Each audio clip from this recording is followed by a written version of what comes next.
October 24th, 2010, around 12 o'clock at night, a young girl was driving home from a late-night party. Driving down a steep gravel road, going about 55 miles per hour, she gets too close to the edge of the road.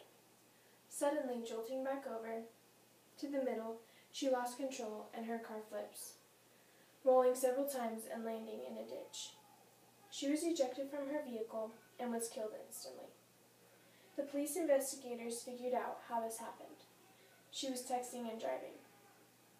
By the end of my speech, I am hoping that I have convinced you that the next time you want to pick up your phone to send a text message, you'll remember how dangerous it really is.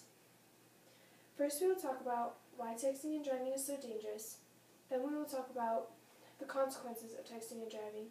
And third, we will talk about how you can prevent it from becoming a habit. Why is texting and driving so dangerous? Texting is a huge distraction. In the time it takes you to read or type out a text, lots of different things can happen on the road. It takes your mind off the road. For some people, it can already be difficult to stay concentrated while driving, and then when you add your cell phone into an equation, it doesn't always turn out well. When you're driving, you must stay focused at all times. You must be aware of other drivers, pedestrians, weather, or road hazards. It requires manual dexterity. In order to drive safely, you need both of your hands on the wheel. Using your cell phone requires most people to take both of their hands off the wheel. It can also take your eyes off the road. Your eyes are the most important component for texting and driving. Are the most important component while driving.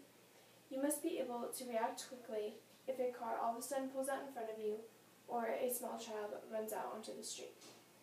According to the Virginia Tech Transport Institution, they conducted a study that for every 6 seconds their eyes are off the road, that for every 6 seconds a driver sending or receiving a message, they spend 4.6 seconds with their eyes off the road, making texting and driving the most common usage while driving. Now, what are the consequences of texting and driving? According to the National Highway Traffic and Safety Administration research, 6,000 people died in 2008 involving a distracted driver, and more than 500,000 were injured. Some people may think that texting while driving only applies to teenagers, but in reality, adults do it as often or even more. About 50% of teens confessed that they send or receive texts while driving, but 20% of adults also confessed they text and drive also.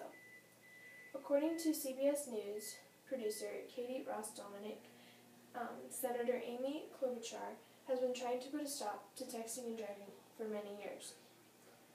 She believes that if the information can get through to schools, it can lower accident rates. Since Maryland banned texting and driving in October 2013, county officials have written just 635 citations for texting and driving.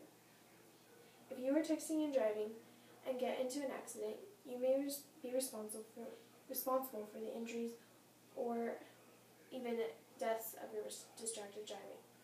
Because in most states it is illegal to text and drive, you may end up being convicted of a crime if the person you hit is injured or killed. If let's call it a lesser accident happens, it is more than likely that your insurance rates will go up. Also, even texting on the phone is illegal in some states, and if you get caught, paying a ticket can be very expensive. According to a study by the Transport Research Laboratory in the United Kingdom, they found that people who text and drive are in greater danger than drivers who are influenced by alcohol. The drunk driver's reaction time was an average of about 21%, and the texter's average reaction time was slowed by an average of 35%. Lastly, how can you prevent it from becoming a habit? Teens, don't be tempted to use it. Silence or turn it off before getting into your car. If you receive a text while driving, pull over to the side of the road to send or read that message. Now parents, don't call or text your teen when you know that they could be driving. And establish family rules that prohibit texting and driving. And lastly, set a good example. Just don't text and drive. We have covered over the course of this speech why texting and driving is so dangerous, consequences of it, and how you can prevent it from becoming a habit. Referring back to the girl at the beginning of my speech, her name was Kelly Kluge. She was a very close friend of mine. The text she was about to send or was about to read ended her life in an instant. No text message is ever worth someone's life.